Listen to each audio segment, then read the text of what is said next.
Hello, good morning everybody. Today we will understand next point from this chapter. Socialism in Europe and the Russian Revolution. 9th class book in history chapter 7. आपकी 9th class की book में second chapter है बेटा, इसके बारे में काफी हम स्टडी कर लें। अब इसके बाद में आगे की जो स्टडी है वो हम करेंगे द फर्स्ट वर्ल्ड वॉर। रसिया के अंदर रिवोल्यूशन के लिए लोगों ने कैसे काम किया, ड्यूमा बुलाई, ड्यूमा इट मीन्स पार्लियामेंट बुलाई, और वहाँ के जो सोशलिस्ट लोग थे उन्होंने स्ट्रगल किया, लिबरल लोगों ने किया, कंजर्वेटिव पार्टी के लोगों ने राजा को सपोर्ट किया।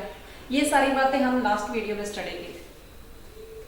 अब फर्स्ट वर्ल्ड वॉर हो जाता है बेटा, ये स्टार्ट होता है 1914 टू 1919 तक चलता है बेटा first world war. First world war के समय दुनिया दो पार्ट में डिवीजन होता है। पहला जो गुट होता है, पहला जो ग्रुप होता है वो सेंट्रल पावर का होता है। दुनिया की सारी कंट्री दो पार्ट में डिवाइड हो जाते हैं। एक में सेंट्रल पावर होती है। सेंट्रल पावर ग्रुप में जो कंट्री होती है वो होती है जर्मनी, ऑस्ट्रिया एंड तुर्की। दूसरी जो ग्रुप होता है उसको एक्सिस पावर बोलते हैं।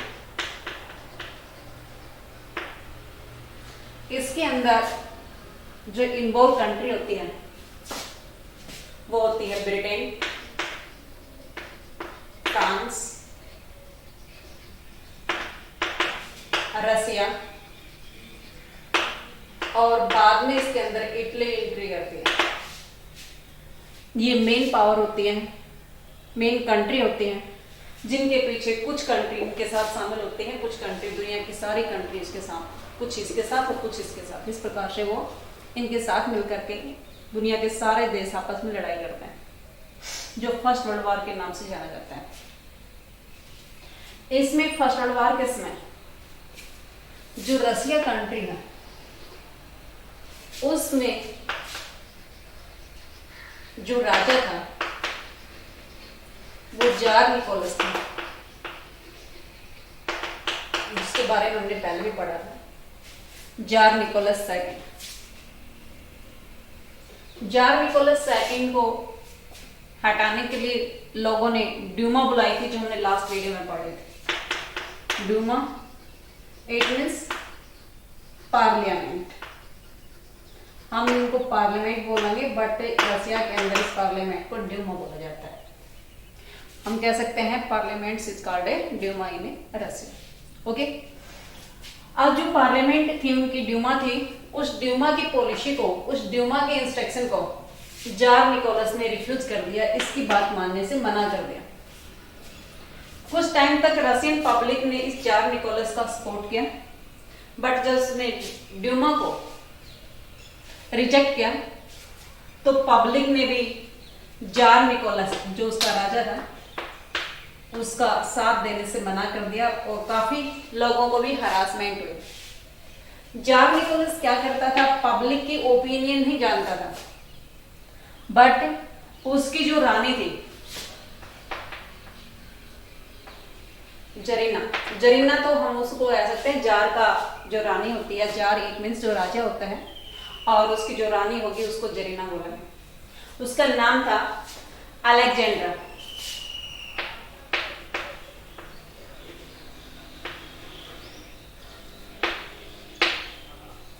जो अलेक्जेंड्रा इसका नाम था, ये थी जर्मनी की मूल निवासी थी, और जार निकोलस से इसकी शादी हुई थी। अलेक्जेंड्रा जो इसकी महारानी थी, या जरीना कह सकते, जार का जो जेंडर चेंज करेंगे वो जरीना होता है, तो उसका एक मोंग था, उस मोंग का नाम था रास्पुतिन।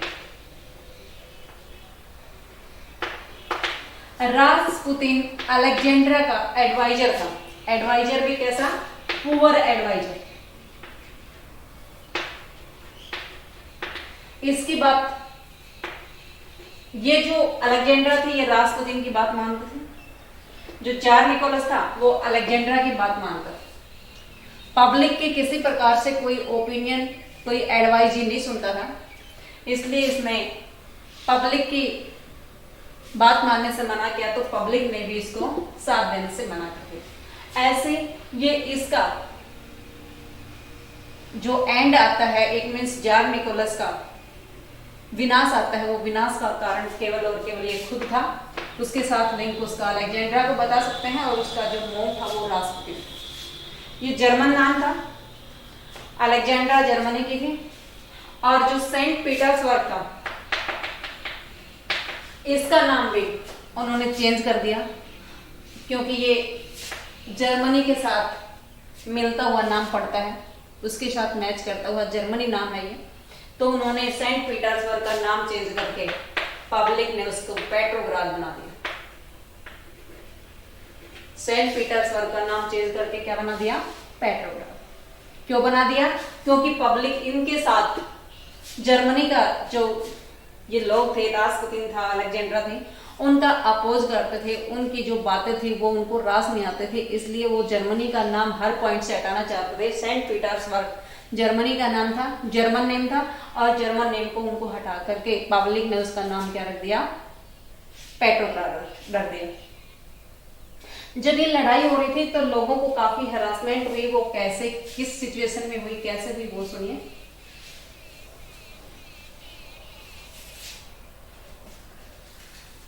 रसिया की पब्लिक को काफी हरासमेंट हुई, जर्मनी नहीं, रसिया की पब्लिक को। अब रसिया काफी वर्ल्ड का सबसे लार्जेस्ट कंट्री है, तो ये जो रसिया है, इसका जो ईस्टर्न पार्ट था, ये ईस्टर्न पार्ट है, ये वेस्टर्न पार्ट है। ये इस डायरेक्शन में जो लड़ाई कर रहे थे वो ट्रेंचेज, इट मीन्स खाया बना करके अपने आप को छुपा करके लड़ाई कर रहे थे। बट इस साइड की जो पब्लिक थी, जो आर्मी थी, वो काफी डिस्टेंस को पार कर चुकी थी, वापस आ रहे थे। ये अपने एरिया को घटाते हुए, पीछे मुड़ते हुए, जैसे जैसे वो वापस चल रहे थे, अपने इस एरिया को वो डिस्ट्रॉय करते हुए चल रहे थे। जो बिल्डिंग्स थी वो, जो फॉरेस्ट एरिया था वो, क्योंकि उनको ये लग रहा था कि जैसे जैसे जो इसका शत्रु वापस आ रहा है, इसका जो अपोजिशन की आर्मी आ रही है, वो इसके ऊपर अपना सुरक्षा बनाएगी, अपना रहने का, रेजिडेंस का, या वो छुप सकती है, इसलिए अपने एरिया को ये खुद ही डिस्ट्रॉय करके वापस चलते आ रहे थे। इस समय मरने वालों की संख्या 7 मिलियन पार हो चुकी थी, और जब इन्होंने इस एरिया को डिस्ट्रॉय किया तो 3 मिलियन के आसपास जो पब्लिक थी वो रिफ्यूजी बन चुके थे।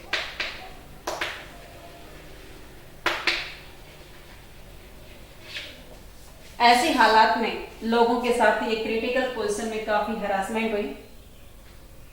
इसके बाद में आगे की प्रॉब्लम क्या होती है वो सुनिए बेटा। इस युद्ध के बाद उनके साथ में जो प्रॉब्लम आई वो देखें। रसिया के आफ्टर वार,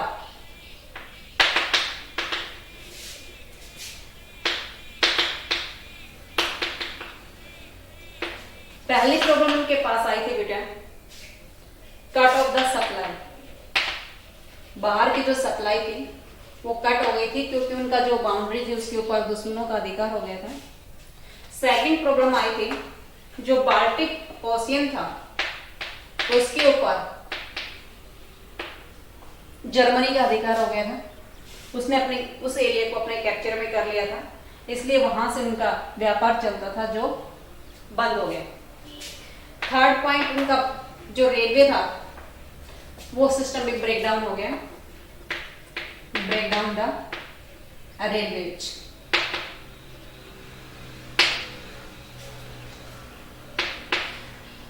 अगली प्रॉब्लम क्या है कि जो एबल आदमी थे, एबल बॉडी, यानी कि ये कहें कि जो सही थे, जो मजबूत आदमी थे, वो तो युद्ध में चले गए, एंटर्ड इन वॉर। उसके बाद में वार में चले गए, तो नेक्स्ट प्रॉब्लम इसके साथ कौन सी खड़ी हो गई? Deficiency of labour. लेबर की डेफिशिएंसी हो गई। और मोर्चे पे जो काम कर रहे थे, बाउंड्री पे जो काम कर रहे थे, जो आर्मी थी, उसके लिए फूड ग्रेन की सप्लाई होने लगी। जो फूड ग्रेन था उसकी सप्लाई मोर्चे पे की जाने लगी। और इसके बाद फूड ग्रेन की शॉर्टेज भी रसिया में आ गई। ये सारी प्रॉब्लम फर्स्ट वर्ल्ड वॉर के समय रसिया की पब्लिक को सहन करने के लिए मिली। फूड ग्रेन की प्रॉब्लम आते ही लोगों ने रिवोल्ट शुरू कर दिया, यानी कि दंगा, वो भी किसके लिए? फॉर ब्रेड, रोटी के लिए लड़ाई शुरू हो गई। लोगों ने राशन की दुकानों पर लंबी लंबी लाइनें बना करके वहां पे खड़े होते थे। उनको राशन पानी नहीं मिलने से उनमें आपस में वहां पे लड़ाई शुरू हो जाती थी। ऐसे हालात में आगे की सिचुएशन हम देखते हैं, आगे रसिया में क्या होता है वो सुनिए। फरवरी रिवॉल्यूशन,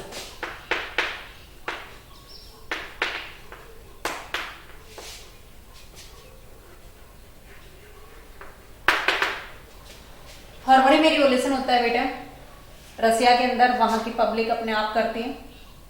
उस टाइम पे क्या होता है कि वहां की जो राजधानी थी पेट्रोग्राद, जो सेंट पीटर्सबर्ग से नाम चेंज करके लोगों ने पेट्रोग्राद रखा था, जो रसिया की कैपिटल हुआ करते थे। ये दो पार्ट में बटी हुई थी। इसमें जो बिल्डिंग्स बनी हुई थी वो ऐसे लग रही थी कि पूरी प्लान बना करके बनाई गई हो, यानी कि पूरी प्लान में से ये पेट्रोग्राद बसाया हो। इस पेट्रोग्राद में लेफ्ट और राइट साइड में, ये इसकी लेफ्ट साइड है और ये इसकी राइट साइड है।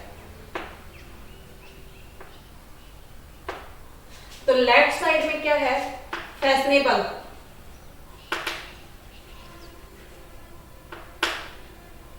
जो एरिया है वो, इसके अंदर सुंदर बिल्डिंग्स बनी हुई है, ऑफिस इसी में बने हुए हैं।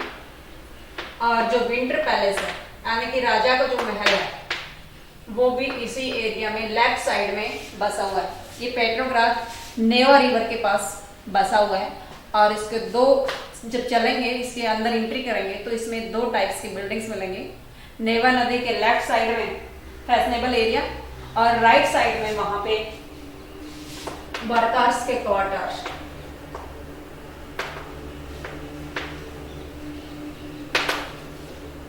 फैक्ट्रीज,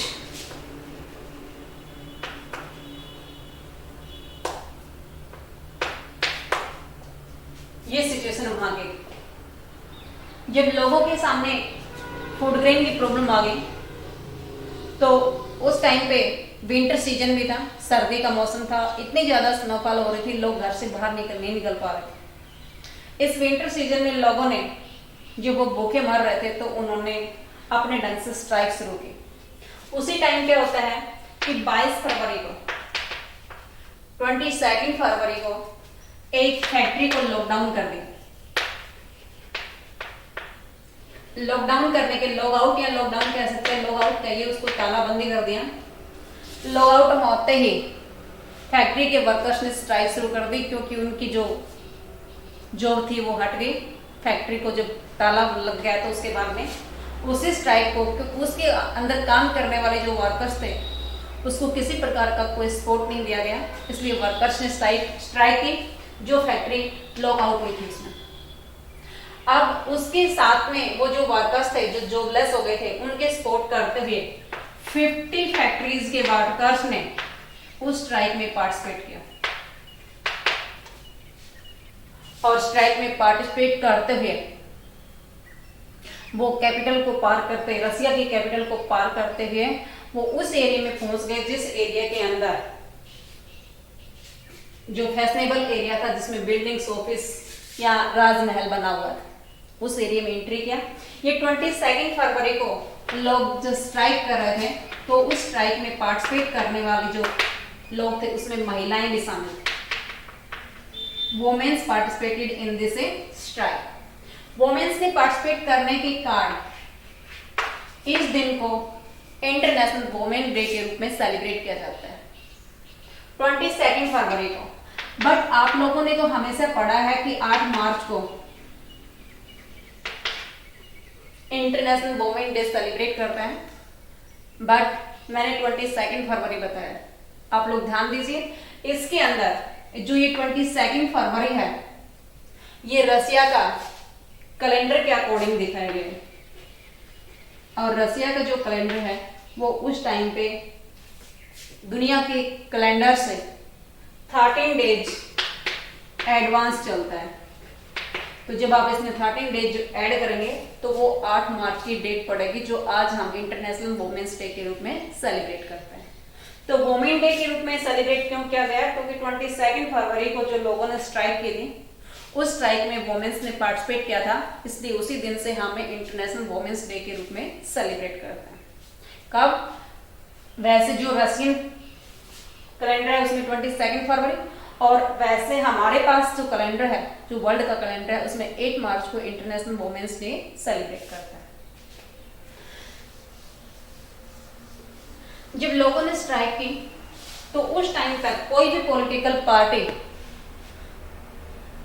इस सिस्टम के अगेंस्ट मूवमेंट या स्ट्राइक करने के लिए तैयार नहीं थी। उससे पहले किसी ने भी, कोई भी no political party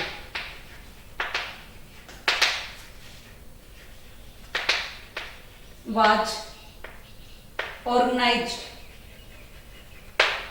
the movement against the system, government system.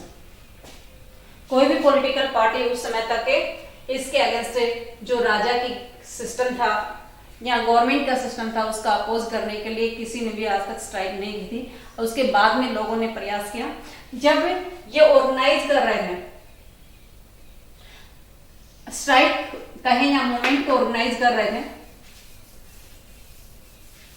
तो लोगों ने गैदरिंग में आकर के जो फैशनेबल एरिया था, बिल्डिंग थी, उसको सराउंडेड से घेर लिया, चारों तरफ से घेर के खड़ा हो गया। राजा ने कर्फ्यू लगा दिया। कर्फ्यू लगाने के बाद हमारे जो फंडामेंटल राइट्स हैं वो क्लोज हो जाते हैं, यानी कि कोई भी आदमी ना स्ट्राइक कर सकता है, ना मूवमेंट कर सकता है, ना ही वो हथियार उठा सकता है। इस प्रकार का सिचुएशन आ जाती है। कर्फ्यू लगाने के जस्ट बाद पब्लिक को उनकी गैदरिंग थी उसको बिखेरने के लिए पुलिस का सहारा लिया, और फिर जस्ट 24 फरवरी और 25 फरवरी को लोगों ने फिर अपनी गैदरिंग शुरू कर दी। फिर वो इकट्ठे हो गए। इकट्ठे जैसे ही वो एक गैदरिंग में आए, राजा ने उनके ऊपर गोली चलाने का ऑर्डर दिया। उस पुलिस के अंदर पब्लिक के लोग ही, उसी जनता के, उसी कंट्री की पब्लिक ही उसके अंदर पुलिस में भारतीय भी पुलिस में शामिल थे, इसलिए पुलिस ने मना कर दिया इनके ऊपर गोली चलाने के लिए, शूट करने के लिए। जब मना किया तो राजा ने किसी को एडवाइस कर दिया कि आप लोग, अब पब्लिक इतनी ज्यादा स्ट्रांग कंडीशन में पहुंच गई कि आपको अपनी गद्दी छोड़नी पड़ेगी, और राजा उसके लिए एग्री हो गया। राजा ने 2 मार्च को अपनी गद्दी छोड़ दी, और गद्दी छोड़ने के बाद पब्लिक अपनी better wages, better hours, working hours and democracy के लिए जो स्ट्रगल कर रही थी वो उनको मिलना शुरू हो गए। उसके अंदर उन्होंने, जहां ड्यूमा को, जिस बिल्डिंग में ड्यूमा को बुलाया गया था, उसी बिल्डिंग में पुलिस और पब्लिक ने मिलकर के सोवियत बनाया। सोवियत इट मीन्स अपना एक यूनियन कहें या ये कहेंगे गवर्नमेंट के लिए एक परिषद बनाई, और वहां से उन्होंने प्लान किया, ड्यूमा के लोगों ने, पुलिस ने और पब्लिक ने प्लान किया कि अब हमारे पास एक कॉन्स्टिट्यूंट असेंबली होगी जो हमारे देश के लिए कॉन्स्टिट्यूशन बनाएगी, और उसके बाद में रसिया के अंदर डेमोक्रेसी लाने के लिए लोगों ने शुरुआत कर दी। It's okay.